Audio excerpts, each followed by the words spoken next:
Hello, this is Sash, and welcome to Sash Talks, the first episode about quads. Now, due to uploading problems and a couple other hilarious technical setbacks, I will be breaking up the quad discussion into fortress quads, medium and light quads, and then just a wrap up, depending on how long these get. Now, regarding quads, I'll have to put out initially that I have quite the bias when it comes to quads. Personally, I come from a perspective that light quad is best quad. I am very biased against fortress quads just because they are my natural enemy. I typically build builds that are weak to fortress quads. I don't like fighting fortress quads, and fortress quads, in my opinion, encourage stagnant play. However, to the best of my ability, I will be covering fortress quads first, just to more or less get that out of the way for me, and also to cover them, just initially because they're the most important, build in the metagame, more or less. They're just so enduring, When you talk about quads and ACV, they were just the one thing other than heavy reverse joints, which of course after the nerf just really weren't all that popular. But as I said, quads were just the one thing that could just buff out battle rifles, and battle rifles, specifically the Strakoza and the Lotus, were such prominent weapons in the ACV metagame that having a quad was just a godsend to any team looking to not get shredded by BRs. Now, of course, the benefits didn't stop there. Not only could fortress quads buff out BRs, but ironically enough, they simply had the defenses to buff out pulse machine guns and even lesser tuned Tanzis. If you didn't have a perfect Tanzi, you simply couldn't puncture Fortress Quad's defenses. And of course, Fortress Quads and ACV, they covered just the full spectrum of loadout because they had such a high loading capacity. Their RR was great, which was recoil resistance. You can't really stagger them very easy, so they're more or less immune to armor break.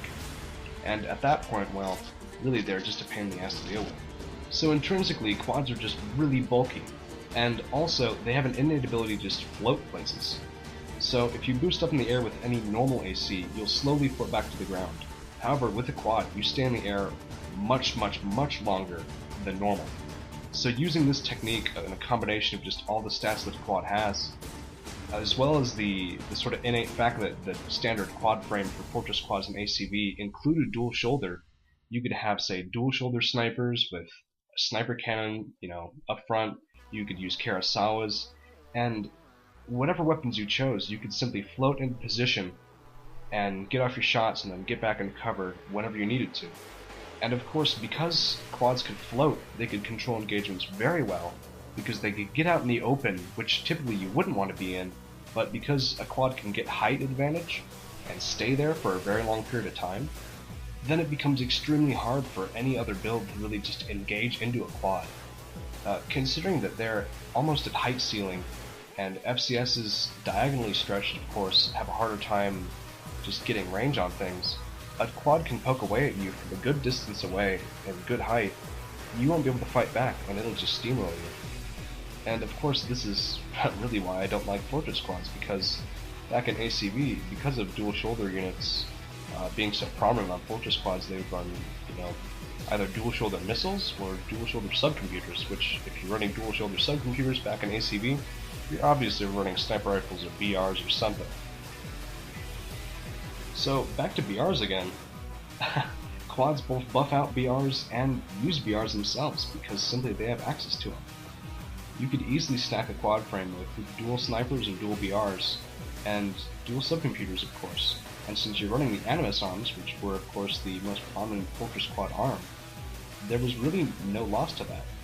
Quads of course have a slightly reduced turning speed, similar to HRJs, and the drain from Animus arms really wasn't that fun to have, but because you could simply run, a Sown generator or a Procony generator and have a reasonable amount of regen and energy capacity for your quad, there wasn't really too much that you needed to worry about. Sure, you were slower than most other builds, but simply because you could control ranges and control engagement very well, and also because you generally would not be moving that much, quads became a really just safe alternative to mids and heavies.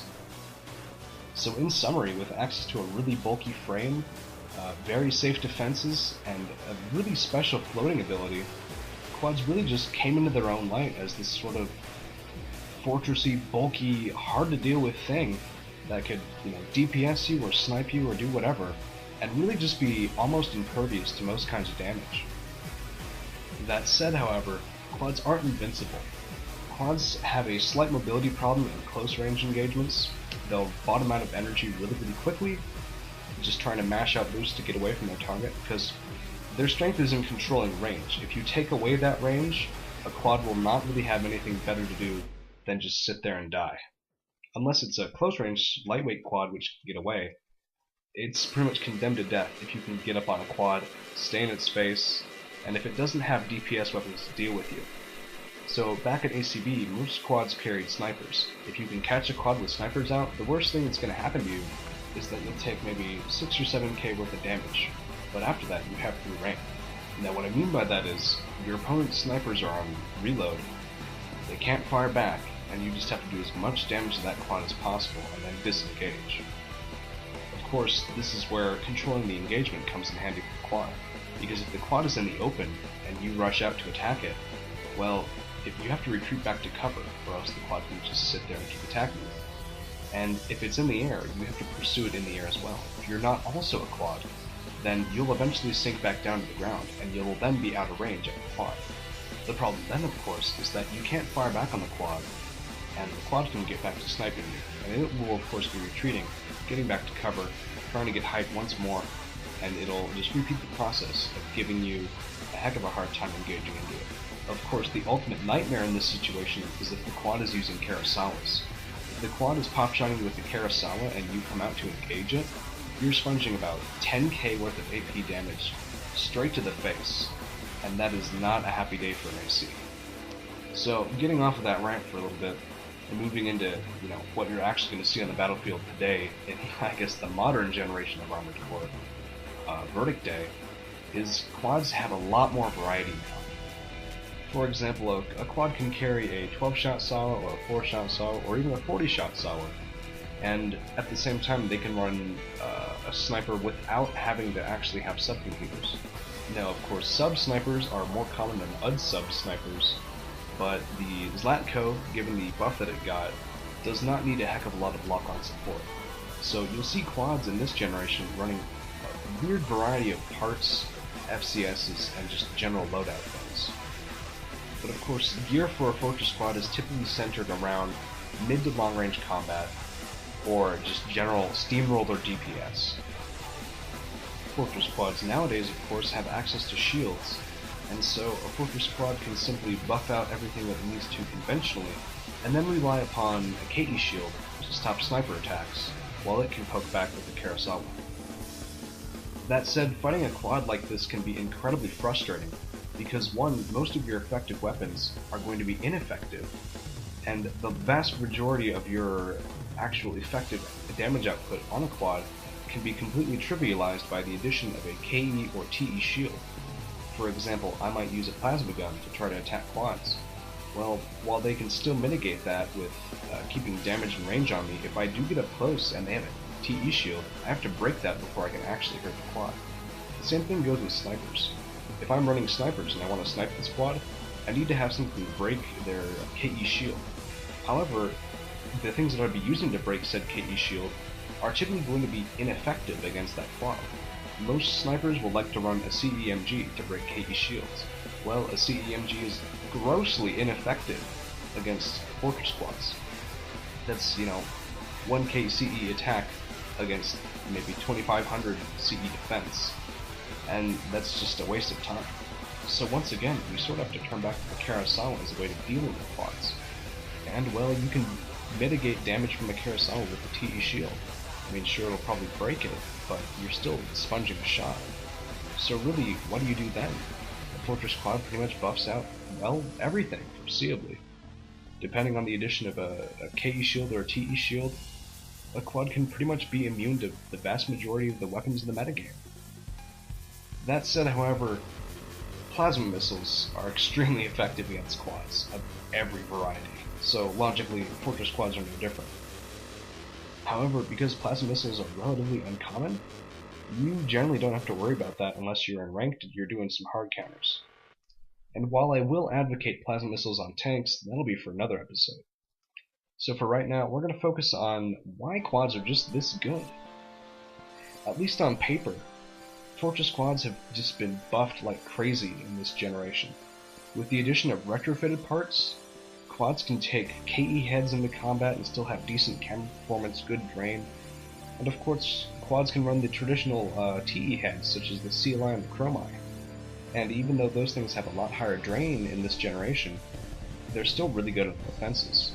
Not to mention the addition of a KE modified TE core, which will buff up KE defense as well as TE, and just keep a quad really bulky with a lot of AP. However, with the firing stability nerf of the TE arms, the Animus, which are the most bulky TE arms in the game, there's really a sharp drop-off in terms of what quads can do effectively now. So from an offensive perspective, quads really aren't quite as devastating as they once were. They don't have access to 156 firing stability, if I recall off the top of my head. That said, the battle rifle rounds will not be coming out that quick, their Gatling guns are not going to be at the peak of their effectiveness, and they will be more or less relegated to using SAWAs and snipers and missiles. However, missiles are not to be screwed with in this game. In Verdict Day, missile spam is devastating. Since quads will naturally have access to dual shoulder VTF is a powerful combo that will be seeing a lot of use on Fortress quads. In addition to dual shoulder VTF though, Gatling guns have been seeing a lot more use on quads. Why this is because quads have humongous loading capacity and can fit 2 900 weight GATs. And Gatling guns, as we all know, do supply a good amount of DPS, and you really don't need to have a lot of skill to use GATs, honestly. Now, why this is so effective is because 2 GATs pelting away at you, and then VTFs following up, just does a shit ton of damage. And if you're fighting a quad, you, one, will have to get close to it, which means you'll have to get into range of VTF missiles, which you can dodge those by moving away from them, but if you're moving in to attack a quad, who's pelting you with GAT fire already, well, that's a recipe for disaster. And two, of course, the quad can just back away at any time. Quads are amazing backpedalers in this game. While their mobility has been nerfed somewhat, they'll probably be down from maybe 140 normal boost to around 128, I'd say. That's at least what my heavy quad frames get. So because they can control ranged engagement and keep kiting an opponent until death, basically, Fortress quads have really taken on a new light as being an offensive tool more than a defensive or supporting tool. Because of course, sniper fire from a single AC you can more or less ignore until the later stages of the battle.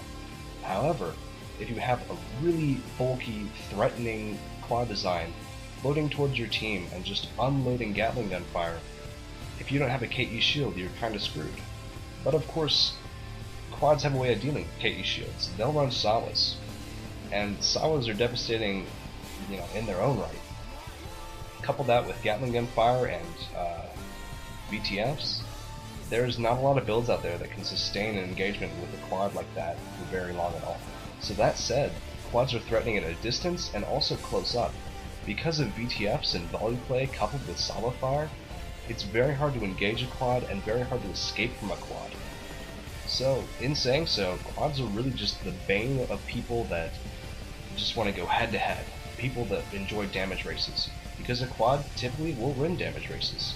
Also, quads are annoying to fight as a pop shotter too, because as a pop shotter you're typically using sniper rifles, and quads will typically run a KE shield and a Kurosawa. So when a quad takes your fire, it will also be returning fire with a really unfriendly SAWA burst. Which, there's the irony in this situation, is that quads are good at simply DPSing people up close and pop shotting at long range. Not to mention their sheer versatility, in that I may not run into a quad that's pop shotting, or I may not run into a quad that's DPSing. I may run into a combination of both, or focusing on one or the other. And of course with dual shoulder slots, VTFs are always in the mix, and so are other missiles as well. Some quads will run high speeds, or even CE missiles of the medium variety, and those will do a lot of damage and supplement the fact that maybe they don't carry armored break, or maybe they don't carry BRs, but they still have an amazing source of damage output in that dual shoulder missile slot, because they can pop shot they can DPS, and they can rely on volley play with those missiles to create a combination that's just really hard to overcome with generic builds. So basically, when a quad pops out of cover, you never really know what it's going to do. Is it going to rush towards you, guns blazing? Is it going to fire off a Sawa shot at you? Is it going to unleash a volley of missiles that you're going to need to worry about? Really, it all depends on the quad positioning, and a quad is at home either in the air or behind cover. So that said, how do you deal with a quad? Well, I'd sort of vouch with another quad. Since you can't for certain know what kind of equipment a quad will carry, fortress quads are typically the best way to deal with other fortress quads. So in this versatility that quads have comes a diverse array of loadouts that can be carried on fortress quads. Some of them may be dedicated snipers, others may be dedicated pop shotters, others dedicated just support builds. What I really like to see is quads that have ways of dealing with other quads. Namely, that's the 12-shot laser rifle, which I believe is the K-37 or K-39, I forget. And of course, quads with these Sawas maintain near complete coverage with the rest of the metagame, and that Sawas are just generally effective against a lot of things. So in my opinion, the art of building a quad, especially one of the fortress variety, is figuring out how to kill other quads as well as staying effective at what quads do best, and that's just killing all of the other things. But what I have to touch on here is that just because I say fortress quad doesn't mean that a quad has to be defensive. Fortress quads are mobile fortresses. So you can support your team from a distance, up close, on the front lines, whatever you need to do. And that then is just the beauty of quads. Or I would argue why I dislike quads. Because heavy quads are just such a pain to deal with. They're quite common, and they can do a variety of things, and they fill a variety of roles on the team. A team may even bring 2 quads on a sortie. So let's talk builds. The consensus quad frames are really unremarkable in my opinion in that they don't do anything especially well or different from the others.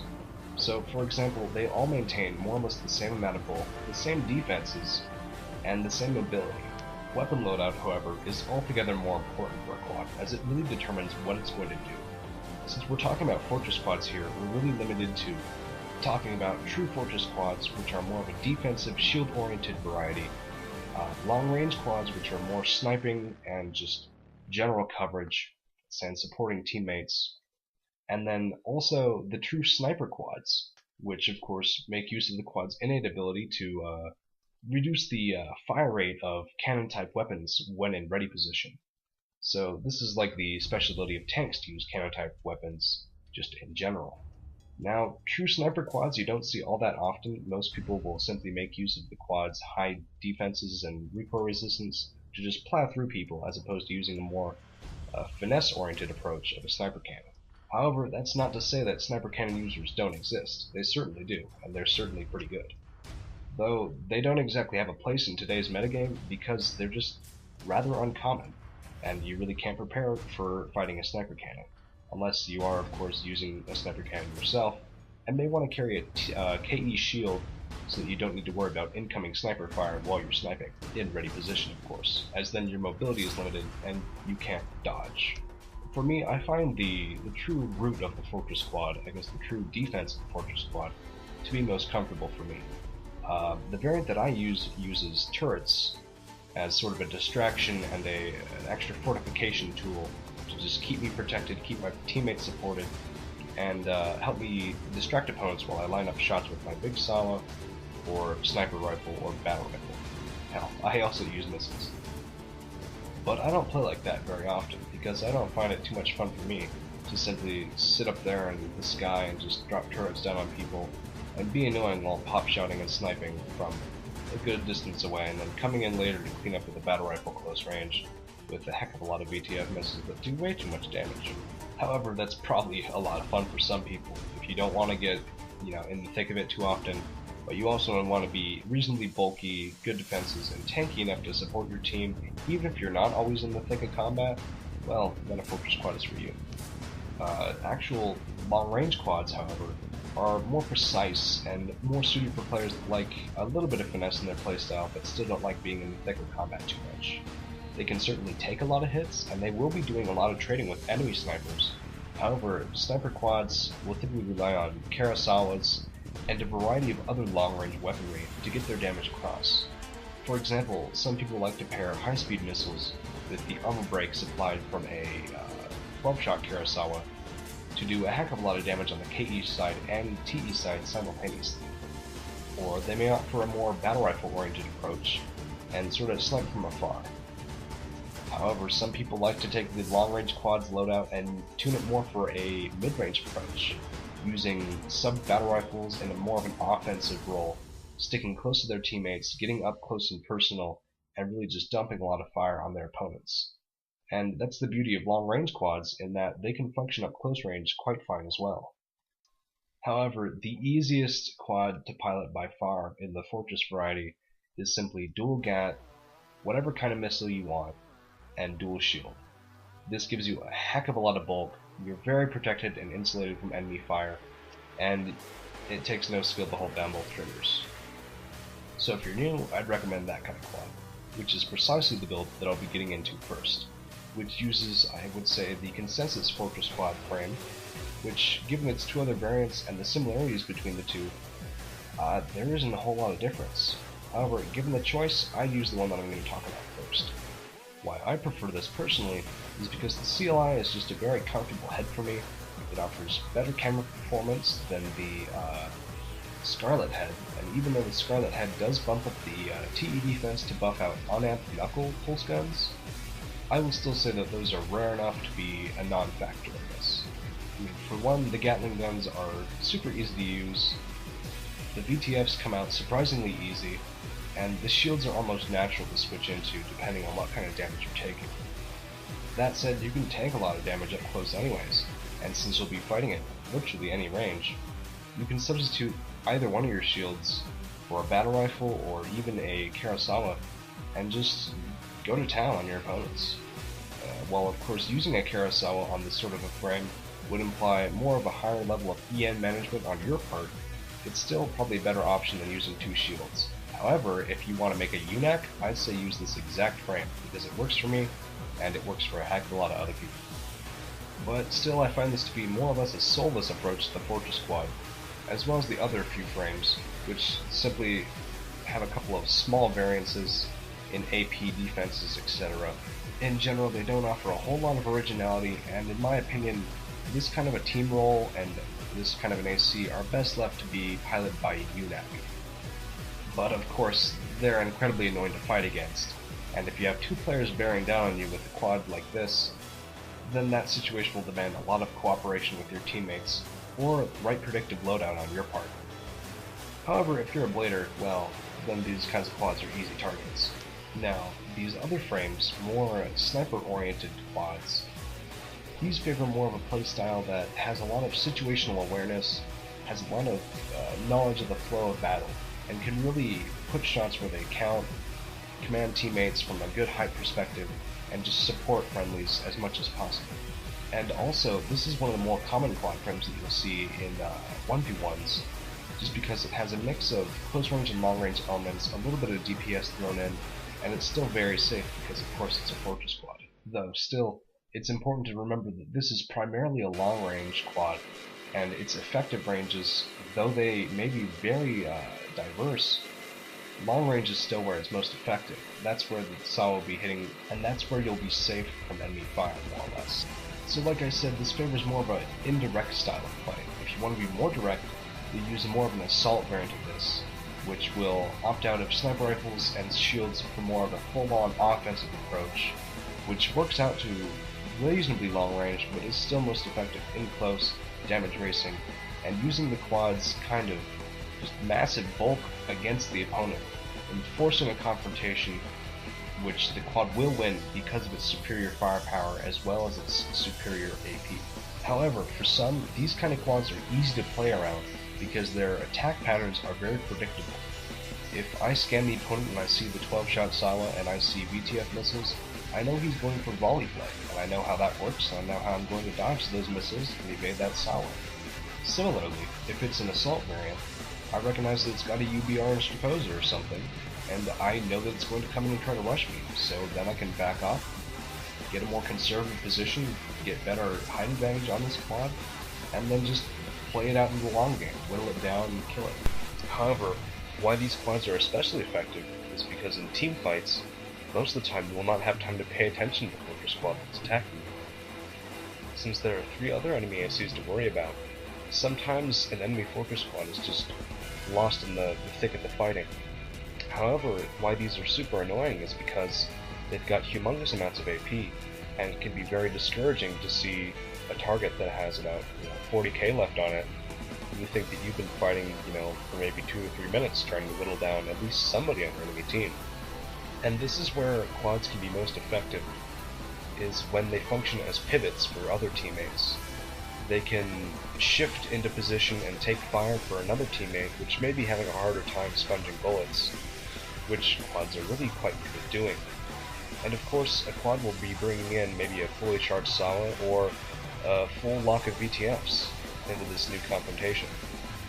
And so, by simply continuously re-engaging and disengaging, a quad in a team setting can really just wreak a lot of havoc and come out relatively unscathed.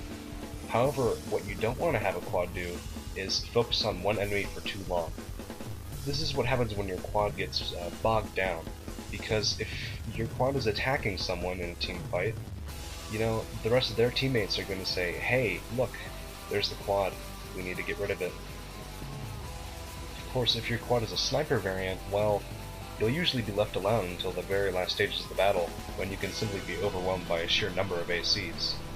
However, if you can keep the fights relatively even, a late-game sniper quad can be a real boon to your team, because of the long-range support that they offer is really good at picking off low AP ACs. Now, speaking of snipers, I think it's time to transition into talking about the full-on sniper quad, one that uses a sniper cannon. Now, these quad frames are pretty much the same as normal sniper quad frames, except maybe instead of a shield or an extra sniper rifle, or even a Sawa, and instead opt for a full power sniper cannon. Now of course this can be a 3-shot weapon or a 1-shot weapon, and can be used in a variety of tunings. However, the process for using a sniper cannon is more or less the same on every kind of quad, regardless of the kind of sniper cannon they're using. They're going to find a nice spot in the back, away from the combat, and take shots at your teammates. Or you. And what this does is, it really just puts the enemy into cover. No one really wants to poke their head out of cover, especially when there's a sniper cannon bearing down on them.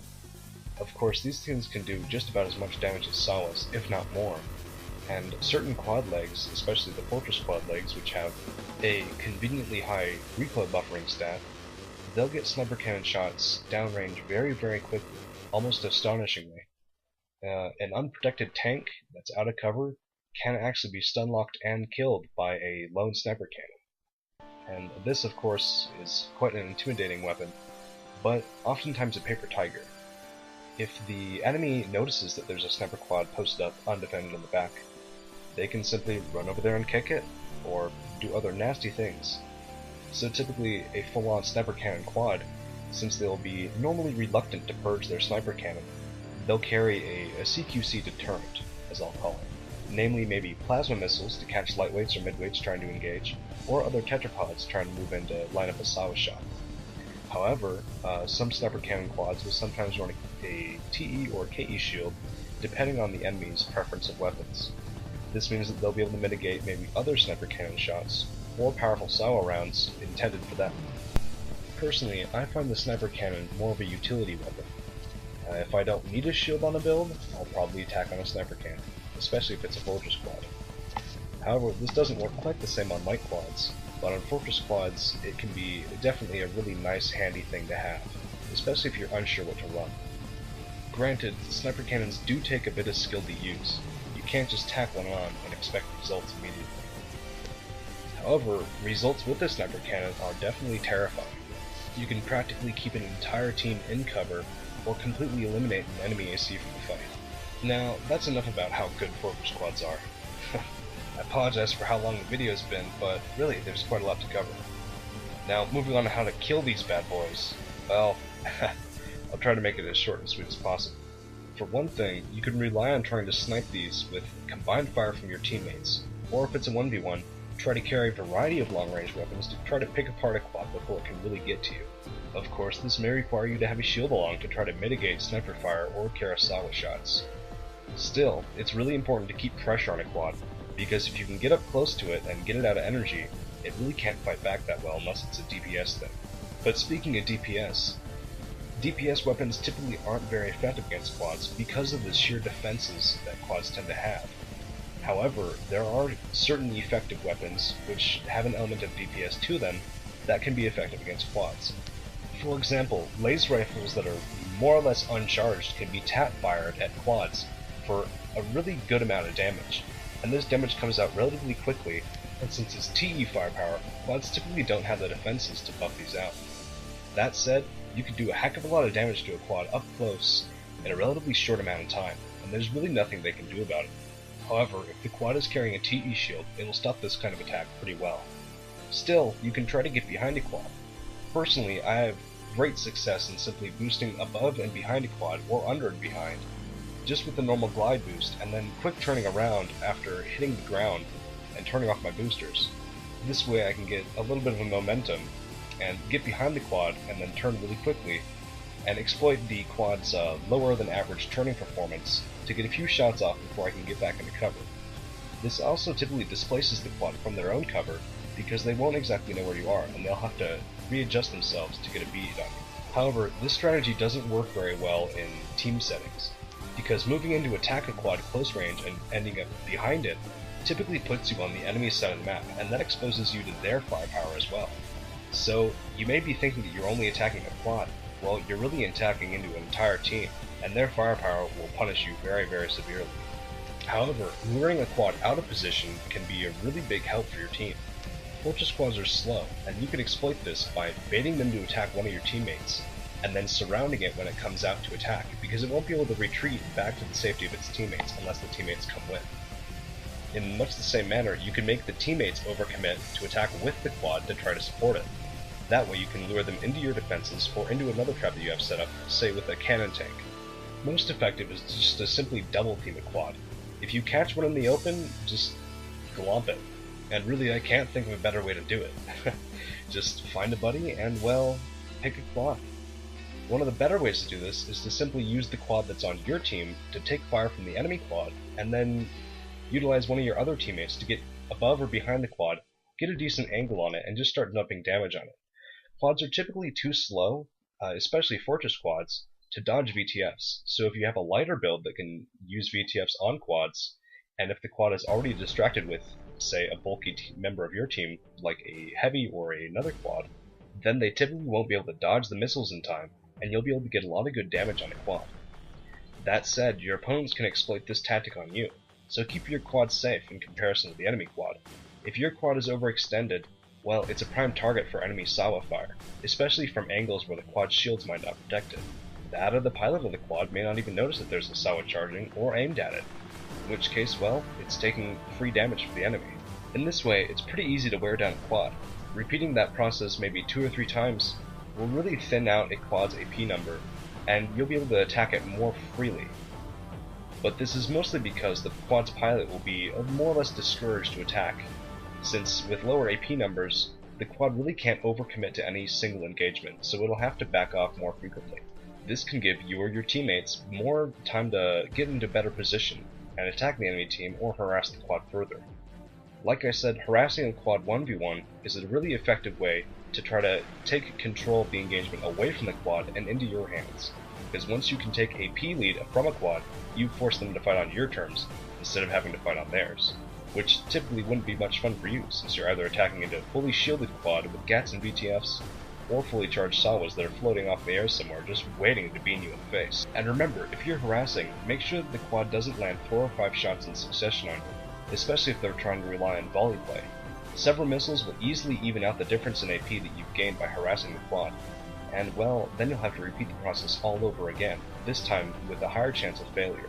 So in knowing that, you can try to engineer the engagements that you're going to have with this quad in such a way that you can avoid maybe a majority of Sawa shots or a majority of missiles. For example, you can bait out a Sawa shot and then attack while they're trying to recharge. Of course, try to be wary of a quad that has the same idea. as they'll try to draw you out in the open where they're most effective with their weapons. If you can keep the engagements in your favor, you can do a lot of damage to the quad before it really has a chance to try to line up a shot on you. So if you suspect that you're being locked onto by a good volley of missiles, try to get back into cover before the quad can fire those.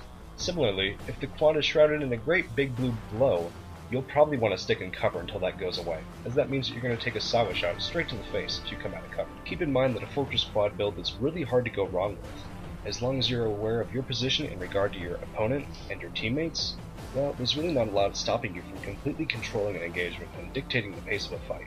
You'll find Fortress quads to be hilariously effective in a variety of situations. In the right hands, a Fortress quad can really just make or break a team.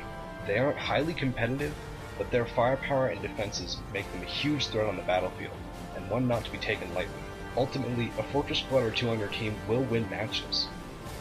Anyways, thanks for watching, thanks for listening, and this has been Sash. Catch me next time, where I will be talking about medium quads, and maybe light quads if I can fit it in the same episode. Again, thanks a bunch.